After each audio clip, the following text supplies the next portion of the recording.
ایک شخص نے ایک نیا مکان خریدا۔ اس میں پھلوں والا باغ بھی تھا۔ پڑوس کا مکان پرانا تھا اور اس میں بہت سے لوگ رہتے تھے۔ کچھ دن بعد اس نے دیکھا کہ پڑوس کے مکان سے کسی نے بالٹی بھر کوڑا اس کے گھر کے دروازے پر ڈال دیا ہے۔ شام کو اس شخص نے ایک بالٹی لی، اس میں تازہ پھل رکھے اور اس گھر کے دروازے کی گھنٹی بجائی۔ اس گھر کے لوگ بے چین ہو گئے اور وہ سوچنے لگے کہ وہ ان سے صبح کے واقعے کے لیے لڑنے آیا ہے، لہٰذا وہ پہلے ہی تیار ہو گئے اور برا بھلا بولنے لگے۔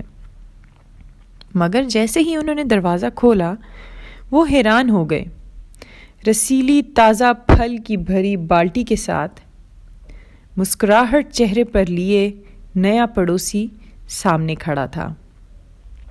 سب حیران تھے۔ اس نے کہا، میں آپ کے لیے وہی لا سکا جو میرے پاس تھا۔